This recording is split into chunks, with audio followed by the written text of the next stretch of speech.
perburukan progresif dari struktur dan fungsi organ. Jadi penyakit ini penyakit kompleks, bisa disebabkan oleh berbagai sebab.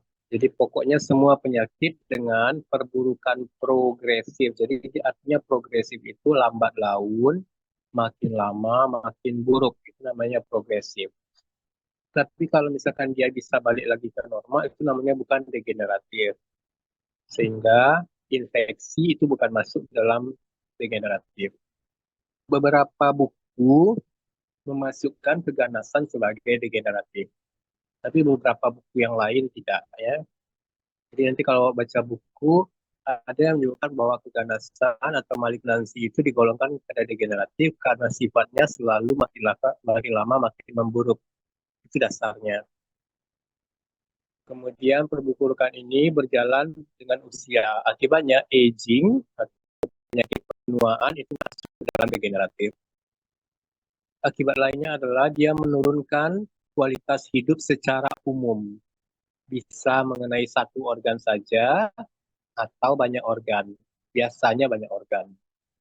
Dan dia bisa berupa satu penyakit saja yang spesifik atau kondisi yang kompleks. Ini jenis dari penyakit degeneratif.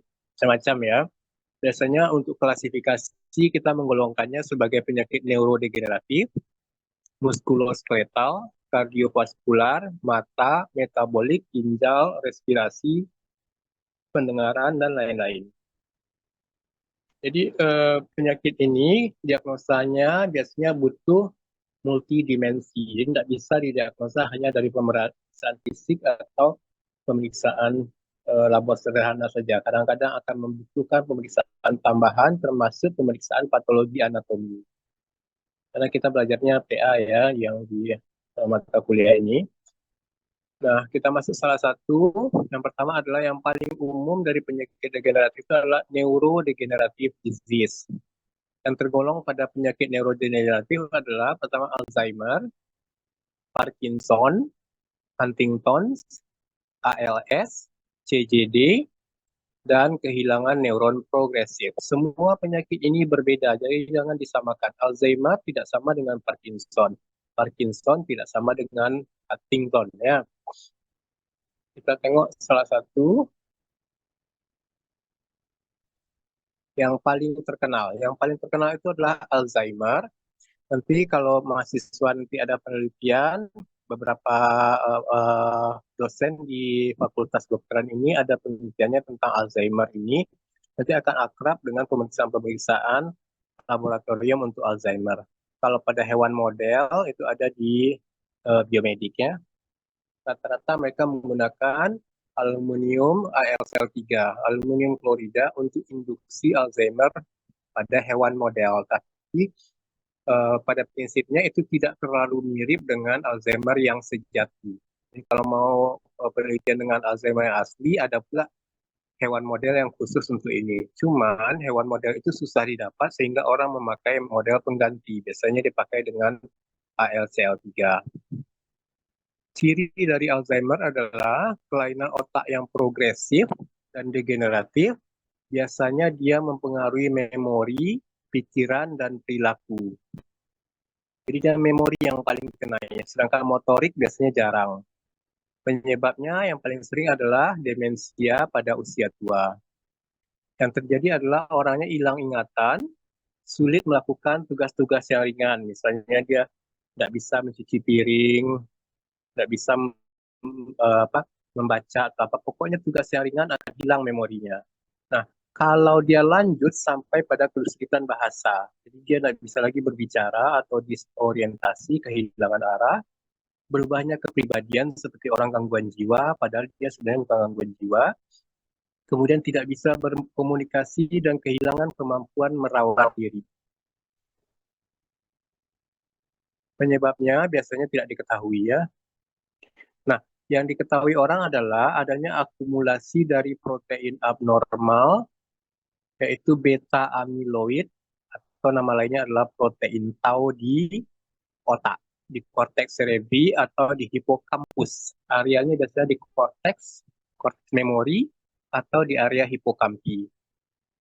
Nah, untuk itu diagnosisnya butuh riwayat klinik, tes kognitif, imaging, kadang-kadang histologis. Nah, kapan dilakukan histologis? Ini jarang sekali. Kenapa? Kalau untuk histologi, otomatis kita harus mengambil jaringan otak pasien ini.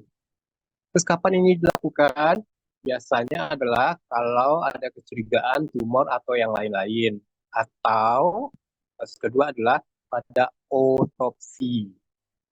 Jadi orang ada otopsi untuk menyingkirkan adanya penyakit gangguan jiwa atau yang lain-lain pada orang tua yang diduga ini, maka dilakukan pemeriksaan patologi anatomi.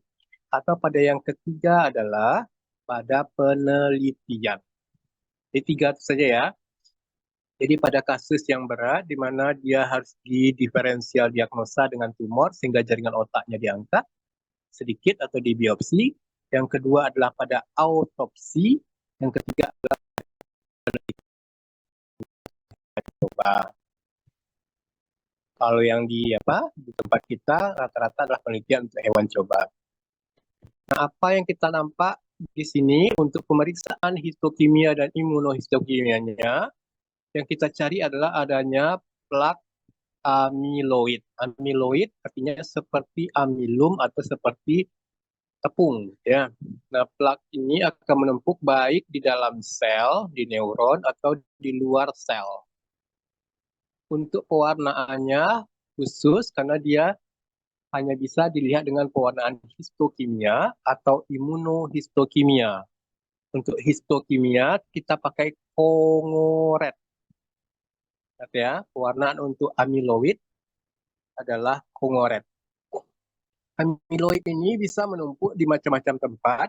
Nah, kalau di kulit atau di ginjal namanya amiloidosis.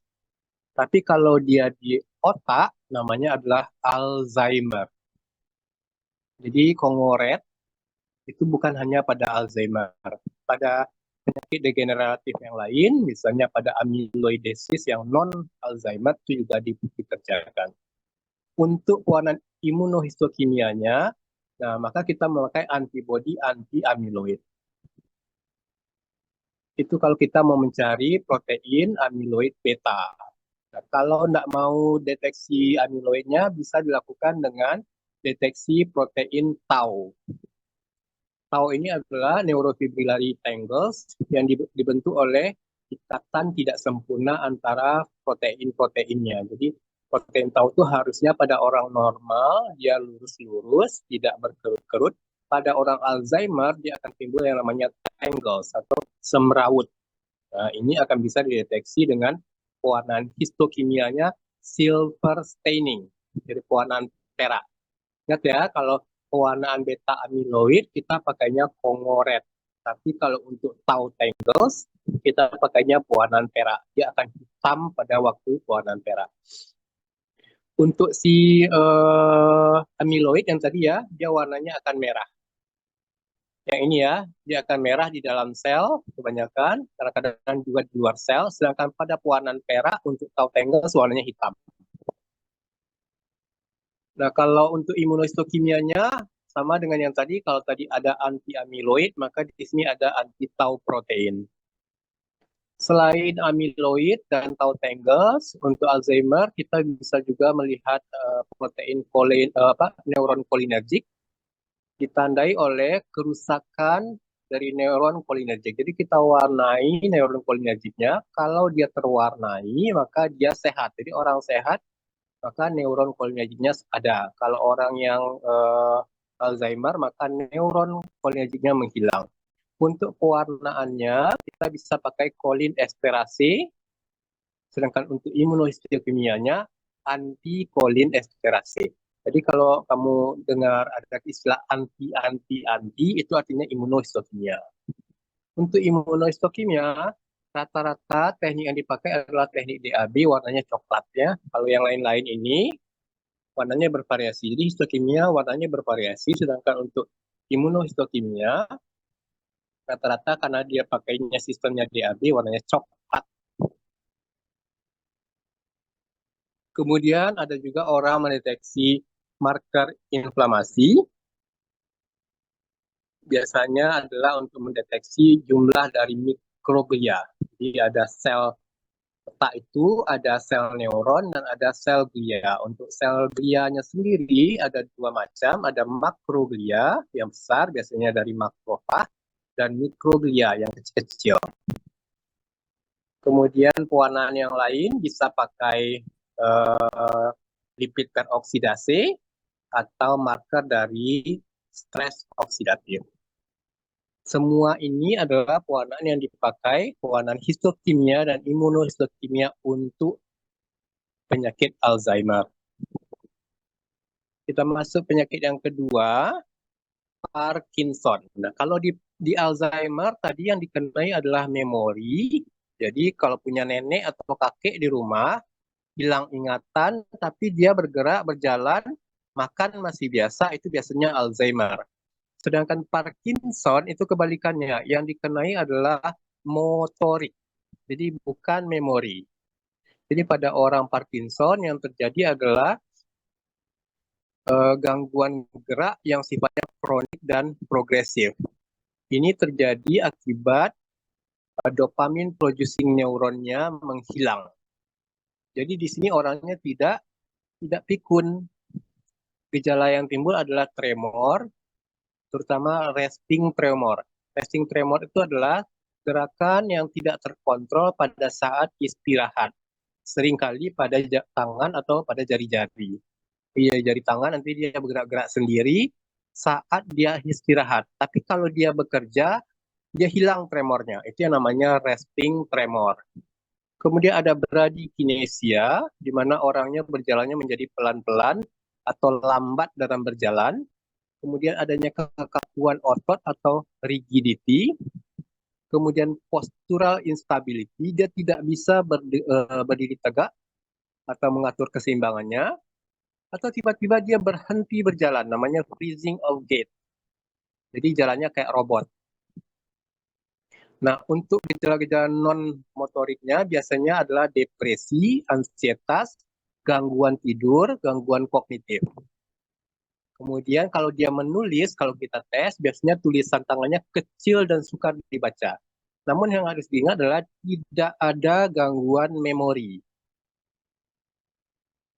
Ya, bedanya dengan Alzheimer. Kalau Alzheimer dia memori, tapi kalau Parkinson dia gerakan atau motorik. Nah, bagaimana kita mendeteksi Parkinson? Untuk Parkinson yang dicari, jadi kalau tadi pada si Alzheimer kita mencari protein tau atau amyloid body, di sini kita mencari yang namanya Lewy body. Ini adalah tanda dari Parkinson, yaitu adanya protein abnormal yang hanya ditemukan pada Parkinson saja pada otak. Nah, proteinnya ini bisa terwarnai dengan pas. Hari sudah belajar praktikum pas ya. Kemudian kalau untuk imunohistokimia kita pakai antinya adalah alpha synuclein, nama antibodinya ya. Jadi bisa pakai imunohistokimia atau bisa pakai histokimia. Yang lebih akurat tentunya adalah pakai imunohistokimia. Kemudian kalau untuk karena dia kerusakannya adalah pada saraf dopaminergic, maka kita bisa melihat hilangnya neuron dopaminergic. Jadi kalau tadi adalah dari alkalin fosfatase, yang kolinesterase atau neuron yang kolinergik, di sini neuronnya adalah dopaminergik. Neuron itu ada dua, pertama yang kolinergik, yang ini adalah dopaminergik. Untuk itu yang kita cari adalah enzim untuk sintesa dari dopamin, namanya adalah tirosin hidroksilase atau disingkat menjadi THIR. Nah, apakah bisa dengan histochemistry? Tidak bisa. Jadi kalau pada yang Alzheimer ada histokimianya, jadi kolinesterase, sedangkan pada yang si Parkinson tidak ada histokimianya untuk neuron dopaminergic. Yang ada hanyalah imunohistokimia. Kemudian sering pula timbul adanya akumulasi besi pada substansia nigra selain protein Lewy. Seringkali pada orang-orang ini adanya kumpulan besi. Nah, ini bisa kita lihat dengan pewarnaan Prussian blue atau pewarnaan pearls. warnanya adalah biru. Lalu bisa juga dilihat dengan mengecek disfungsi dari mitokondria. Nah, ini bisa menggunakan imunohistokimia untuk deteksi dari mitochondrial disease. Kemudian terakhir, biasanya kita melihat adanya kehilangan dari neuron. Contohnya adalah dengan pewarnaan nisel pada histokimia atau dengan imunohistokimia dengan menggunakan marker dari sel neuron. Nisel ini adalah protein yang timbul kalau neuron dalam keadaan atrofi atau degeneratif. Jadi neuron yang hampir mati biasanya dia akan memunculkan nisel body. Sehingga pada histokimia kalau kita warnai nisel badinya dengan pewarna nisel, kalau positif itu adalah Parkinson. Sedangkan untuk imunohistokimia, markernya adalah marker sel neuron. Jawabannya adalah hasil negatif baru dia Parkinson. Karena yang dicari adalah sel yang sehat. Jadi pada histokimia untuk yang Parkinson, untuk neuronal loss, histokimianya mencari sel yang sakit. Sedangkan imunohistokimianya mencari sel yang sehat. Jadi membacanya berbeda.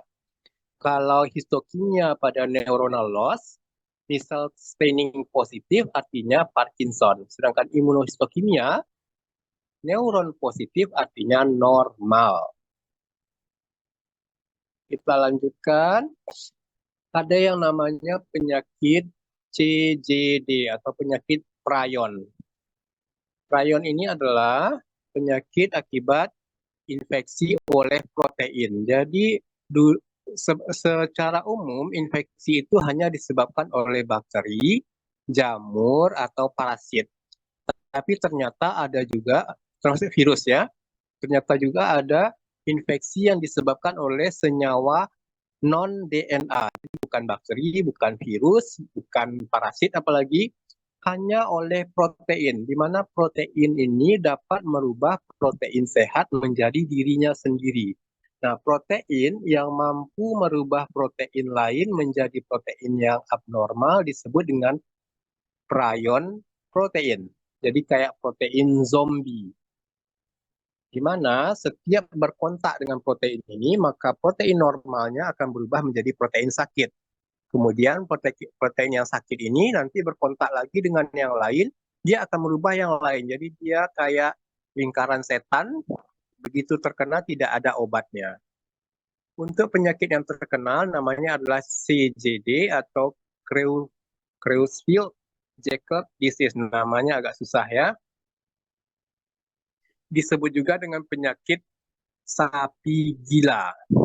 Ini disebabkan oleh penyakit degeneratif oleh protein prion. Tularannya adalah dengan memakan sapi atau daging yang terkontaminasi yang tidak dimasak dengan sempurna. Nah, yang terjadi adalah demensia, kemudian berbagai gejala sentral dan kematian. Namun begitu, CJD ini juga ada yang disebabkan secara spontan dan diturunkan secara genetik. Jadi kalau kita lihat tadi, kalau si Alzheimer dia hanya memori.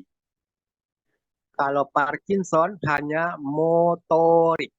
Kalau CJD kedua-duanya, baik motorik maupun memori, baik fisik maupun psikologi.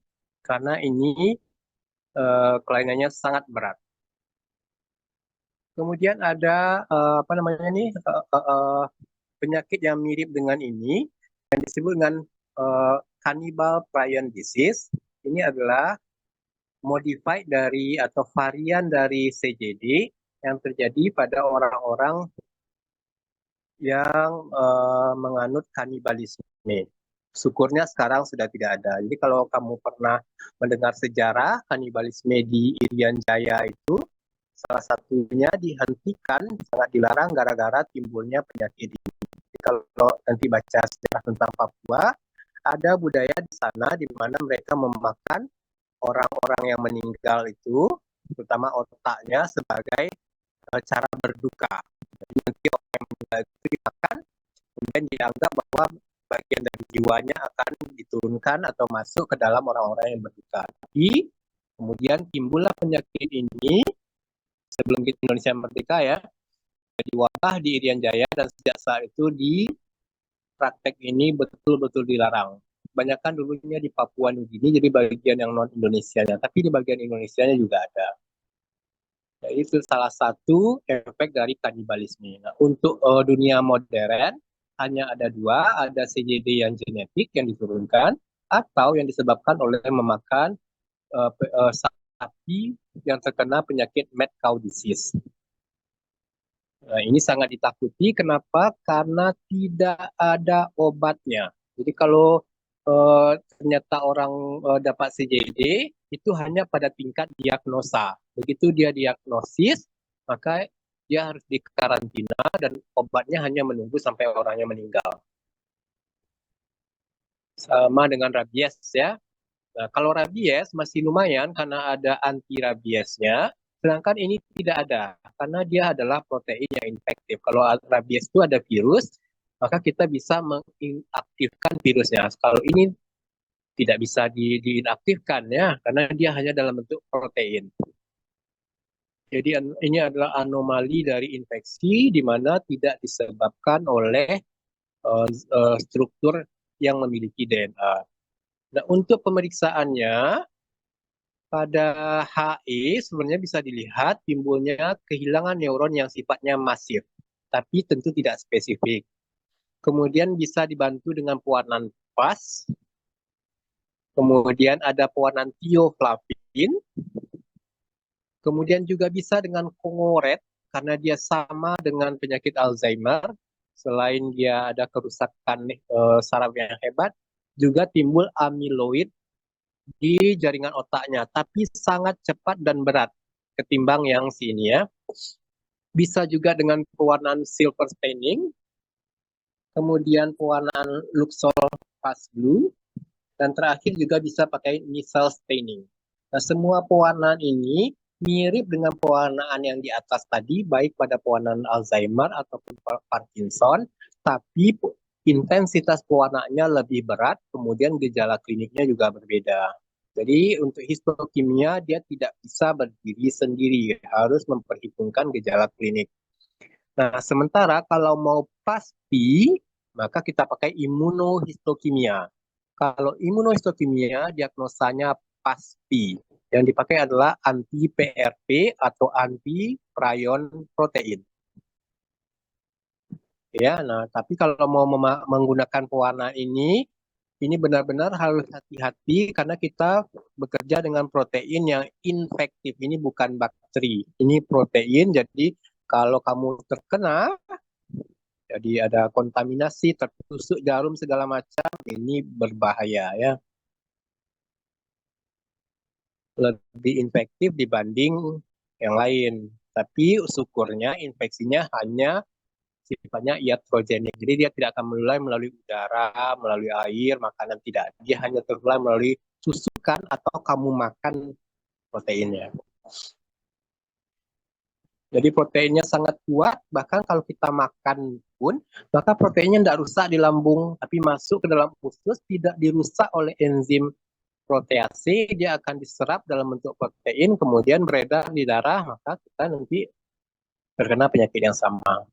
Disitulah anehnya protein dari prion ini, karena biasanya protein kalau kita makan, dia akan hancur pertama kali di lambung, kemudian hancur oleh protease, dan kita serap dalam bentuk asam amino. Sedangkan protein prion itu tidak. Itu yang perlu diingat ya. Jadi walaupun kita ada asam lambung, prion protein tidak rusak oleh asam lambung. Kemudian penyakit golongan yang lain adalah Batten disease. Kalau Batten disease ini adalah akumulasi dari lipofuksin pada jaringan otak disebabkan oleh gen dari CNL3. Ini biasanya muncul pada usia dini 5 sampai 8 tahun di mana orangnya kejang-kejang. Untuk pemeriksaan laboratoriumnya kita bisa dengan pewarnaan autofluoresen. Autofluoresen ini artinya jaringan otak itu diambil tapi tidak diwarnai, langsung saja dilihat di bawah mikroskop fluoresen, nanti dia akan berpendar. atau dengan mikroskop sel elektron, yaitu mencari spheroid body namanya, atau hanya dengan histokimia saja walaupun tidak pasti. Jadi kalau mau pasti ada dua, pertama adalah autofluorescence, yang kedua adalah mikroskop elektron untuk mencari spheroid body, yang ketiga adalah dengan histokimia. Kalau histokimia bisa dibantu dengan PAS, karena itu spheroid body adalah glicoprotein, bisa dengan Sudan black, karena ini adalah lemak lipofuscin, atau dengan LPB, Luxol Fast Blue. Jadi kalau mau pasti, autofluorescence atau elektron mikroskopi. Sedangkan kalau tidak punya dua ini, bisa dibantu dengan histokimia.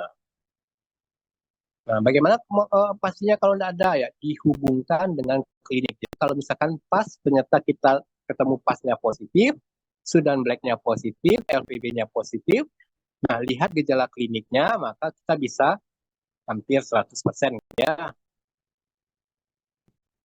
Kita masuk golongan kedua, muskuloskeletal. Penyakit muskuloskeletal degeneratif itu macam-macam, tapi yang penting, yang paling banyak terjadi adalah pertama adalah OA atau osteoartritis, kemudian RA, rheumatoid arthritis atau yang biasa disebut rematik, kemudian DDD, degenerative disc disease, yaitu degenerasi dari cakram tulang punggung, kemudian ada osteoporosis. Empat ini yang paling banyak. Kemudian nanti ada tendinopati dan penyakit pejet pada tulang. Yang empat ini sering disalahartikan. Biasanya kalau orang awam yang tahunya dia adalah rematik. Jadi semuanya dibilang rheumatoid arthritis. Pada rheumatoid arthritis itu jarang ya. Yang banyak itu adalah OA atau osteoartritis. Kemudian diikuti oleh osteoporosis. Ini agak jarang sebenarnya. Nah, baru dia rheumatoid arthritis yang di bawahnya ya. Kebanyakan yang kamu lihat orang nyeri-nyeri sendi itu dia adalah OA, bukan rematik, apalagi osteoporosis.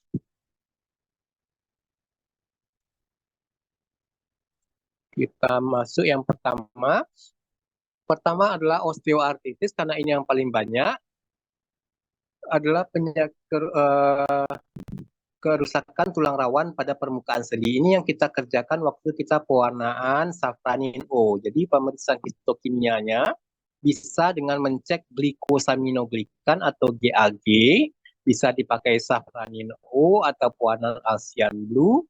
Untuk safranin O, semakin banyak merah atau oranye ini, maka semakin normal. Semakin banyak hijau atau kebiruan, itu biasanya semakin sakit. Ya, yang kedua adalah bisa kita lihat dengan melihat kolagen fibernya, di mana terdapat fibrosis atau peningkatan kolagen pada tulang dan sendi. Jadi meningkat kolagen pada sendi itu bukan sesuatu yang baik. Bisa dipakai pewarnaan Sirius Red atau Mason Trichrome, di mana timbul pewarnaan yang sangat pekat. Terakhir bisa juga menggunakan pewarnaan PAS, di mana berkurangnya pewarnaan PAS pada rawan sendi. Ini adalah untuk histokimia. Sedangkan imunohistokimianya biasanya yang dicari adalah marker dari inflamasi. Dipakai sitokain, TGF-beta atau TNF-alpha, atau pewarnaan kolagen, atau pewarnaan proteoglikan. Di sini yang dipakai adalah agrekan, atau MMP, atau pewarnaan yang lain. Jadi rata-rata adalah inflammatory marker. Ini adalah untuk OA. Jadi ingat ya, kemarin kita praktikum untuk Sirius Red itu gunanya untuk osteoartritis. Nah, kemudian ada rheumatoid arthritis. Ini sangat berbeda. Kalau rheumatoid arthritis ini adalah penyakit autoimun. Kalau osteoartritis itu penyakit gara-gara mekanik atau gesekan atau kerusakan sendi gara-gara fisik. Sedangkan rheumatoid arthritis ini penyakit autoimun. Jadi radang sendi karena kelainan dari imunitas. Jadi biasanya pasiennya diawali dengan gejala-gejala imunologi dulu. Seringnya adalah infeksi saluran nafas, kemudian demam, lalu baru berikutnya timbul benjolan di sendi atau di bawah kulit yang nyeri. Nah, untuk pewarnaannya, untuk pemeriksaannya, biasanya kita cari adalah penebalan pada kapsul sendi. Jadi ini adalah kapsul sendi, ini tulang sendi. Nanti akan terjadi kerusakan pada tulang rawan sendi dan penebalan pada sendi ini. Nah, penebalan sendi ini isinya adalah kolagen. Akibatnya kita bisa pakai Sirius Red. Yang dicari adalah kolagen yang padat. Atau sama dengan yang tadi, kita cari dengan kerusakan dari pewarnaan safranin. Di daerah yang rusak, maka tulang rawannya tidak ada, maka bisa dipakai safranin O. Untuk imunohistokimianya mirip dengan yang tadi, yang dipakai adalah sitokain untuk inflamasi, tapi yang terpenting adalah adanya imun complex deposition, namanya adalah RF atau rheumatoid factor. Nah, ini spesifik untuk rheumatoid arthritis. Jadi kalau ada pertanyaan, pemeriksaan imunohistokimia yang spesifik untuk rheumatoid arthritis, jawabannya hanya satu ini saja, rheumatoid factor. Jangan yang lain-lain, karena yang lainnya bisa untuk pewarnaan yang lain.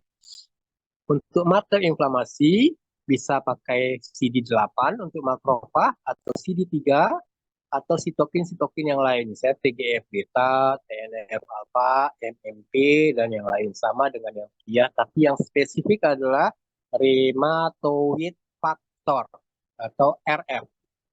Ini tidak diperiksa pada pemeriksaan yang lain. Kita lanjutkan dengan penyakit degenerative disc disease atau DDD.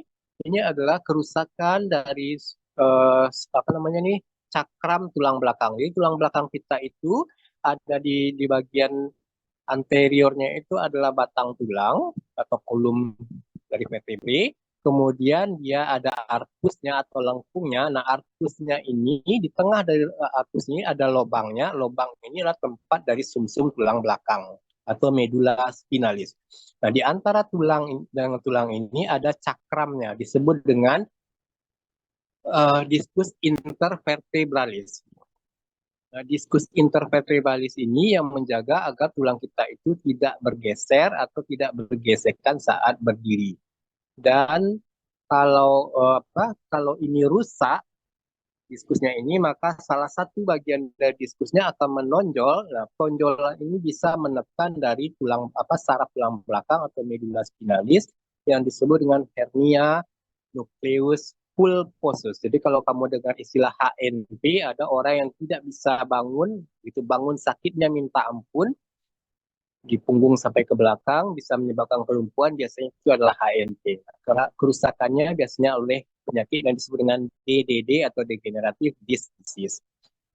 Untuk pemeriksaannya, kita bisa pakai pemeriksaan Alcian Blue, safranin O, atau sama dengan yang tadi ya, kolagen. Yang ini adalah yang pentingnya adalah membandingkan antara pewarnaan normal dengan pewarnaan pada penyakit ini. Untuk Alcian Blue akan terjadi menurunnya pewarnaan Alcian Blue, safranin O, penurunan dari safranin O, sedangkan mason trichrome biasanya adalah endapan atau sebaran dari pewarnaan mason trichrome yang tidak normal. Nah, untuk imunohistokimia yang dipakai biasanya adalah MMP dan kolagen. Dikit lagi ya. Kemudian ada osteoporosis. Jadi tadi ada osteoartritis. Kalau osteoartritis adalah kerusakan mekanik pada permukaan sendi. Kalau rheumatoid arthritis adalah kerusakan imunologi autoimun pada rawan sendi dan pada kapsul sendi.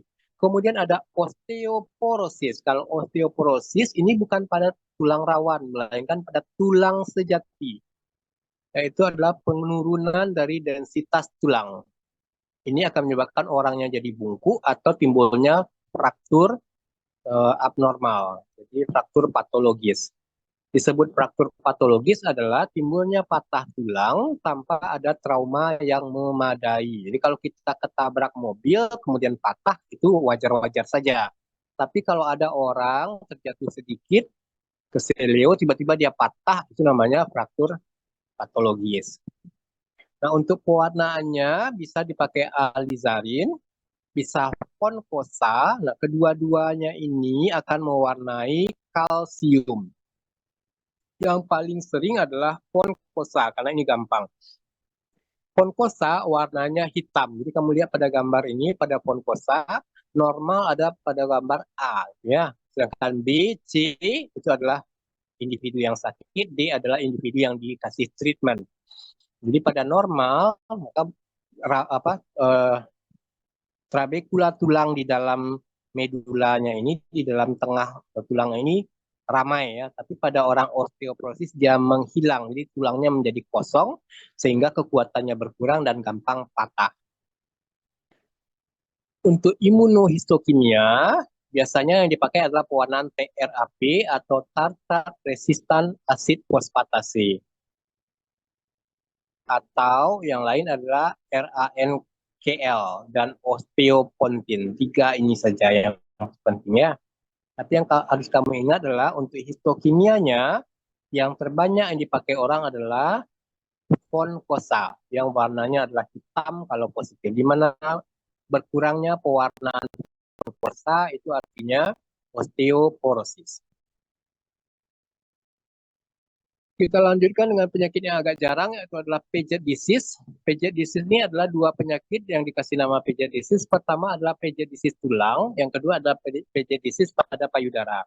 Kalau Paget disease pada payudara adalah kanker payudara yang mengenai area puting susu atau areola mami. Itu namanya Paget disease payudara.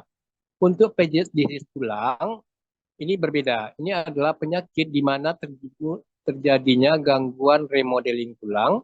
Nah, tulangnya ini isinya hanya protein saja tanpa kalsium, sehingga tulangnya menjadi lemah.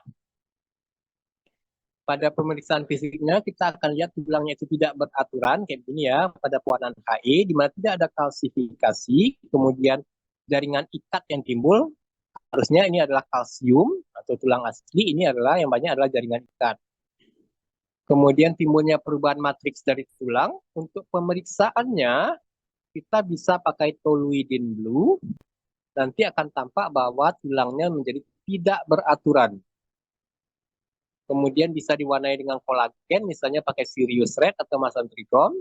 Sedangkan untuk imunohistokimianya, sama dengan yang tadi, kita bisa pakai TRAP, TRAP, atau peningkatan pembuluh darah di dalam tulangnya ini. Karena biasanya jaringan ikatnya meningkat, maka yang banyak adalah pembuluh darah. Yang dipakai untuk pembuluh darah adalah CD31 atau FEGF. CD31 ini pewarna untuk endotel ya. Tinggal 3 PPT lagi. Berikutnya adalah golongan penyakit kardiovaskular. Untuk kardiovaskular yang terbanyak itu adalah penyakit koroner atau CAD, kardiomiopati, hipertensi, kemudian penyakit arteri perifer. Kita tengok apa yang dilihat pada penyakit koroner. Karena ini adalah penyakit yang paling banyak. Penyakit koroner artinya adalah penyakit degeneratif pada arteri koronaria yang disebabkan adanya plak. Plak itu artinya adalah kombinasi dari lemak dari kolesterol, kemudian kalsifikasi. Jadi pertama kolesterol dulu yang menumpuk di sana, kemudian timbul kalsium, kemudian timbul fibrosis. Nah, ini akan menyebabkan sumbatan pada arteri koronaria. Ini yang disebut dengan penyakit jantung koroner. Maka untuk pemeriksaan histokimianya yang dipakai adalah pewarnaan lemak. Bisa tentunya adalah Van Gieson atau oil red O. Ini gunanya untuk lemak. Atau kamu pakai pewarnaan untuk jaringan ikat. Karena ceritanya tadi kan pertama adalah lemak dulu yang masuk, kemudian kalsifikasi, kemudian fibrosis. Akibatnya bisa kita nilai lemaknya atau fibrosisnya pakai Sirius Red atau Mesantrichrome, atau kalsium yang diwarnai pakai Foncosa. Untuk imunohistokimia, biasanya dipakai adalah marker inflamasi atau kita warnai otot polos. Karena pada waktu timbulnya fibrosis, biasanya ada peningkatan dari otot polos.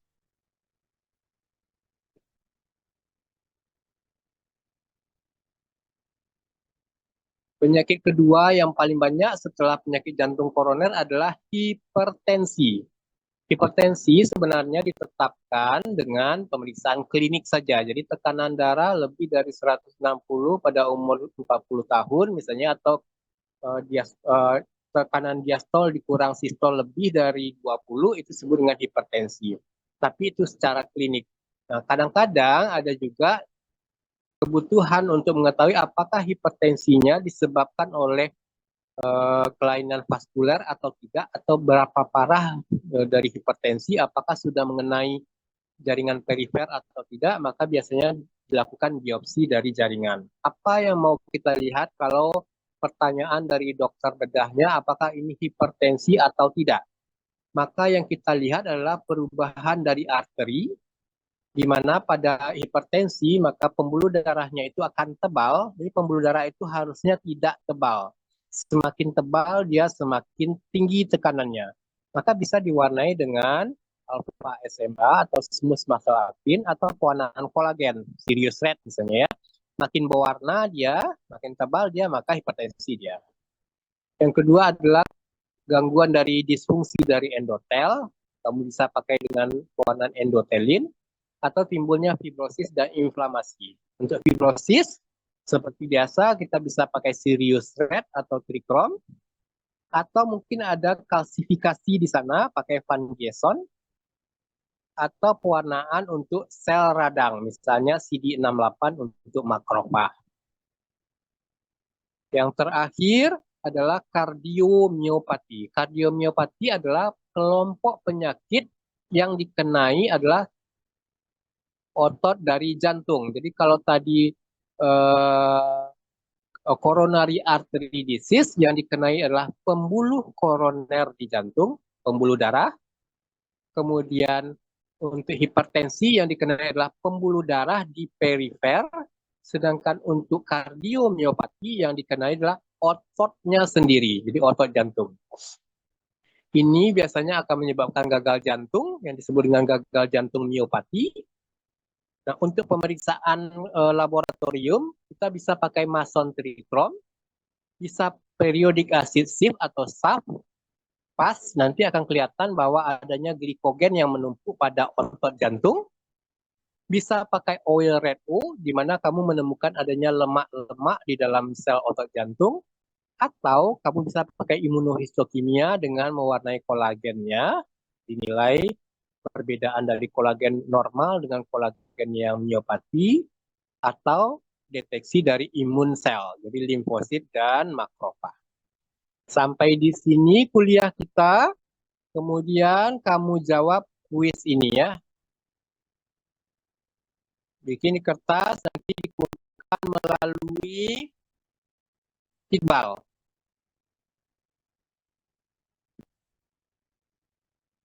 Foto kemudian kirim lewat Iqbal ya.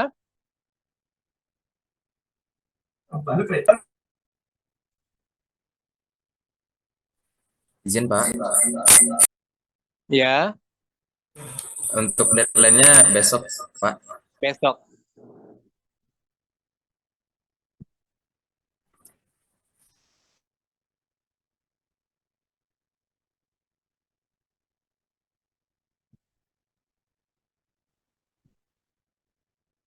Ini soal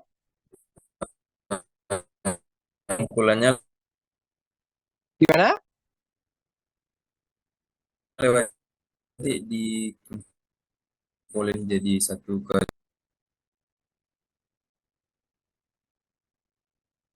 Gimana Iqbal? Bapak nanti Pak. Hah? Dijawab sekarang, kemudian dikirimkan. Ini adalah bukti kehadiran dari mahasiswa. Jadi begitu selesai, kamu WA, kirimkan ke Iqbal.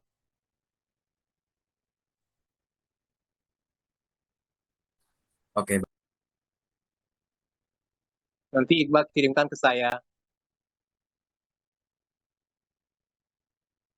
Ditunggu berapa saya kasih ya?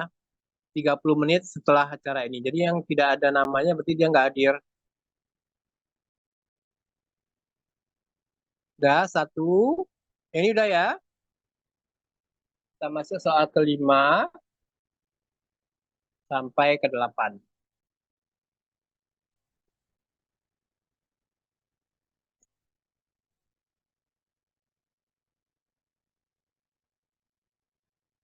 Jadi kamu foto ya, kamu tulis di kertas, kamu foto, nanti fotonya kirim ke si Iqbal aja yang kirim ke saya semuanya. Kalau apa? Kalau kamu masing-masing mengirim rame HP saya jadinya. Atau boleh sendiri tapi bikin grup, terserah. Jadi kalau nggak mau bikin grup, lewat Iqbal. Tapi kalau nggak nanti Iqbal bikin grup, pokoknya dalam waktu 30 menit semuanya sudah kirim.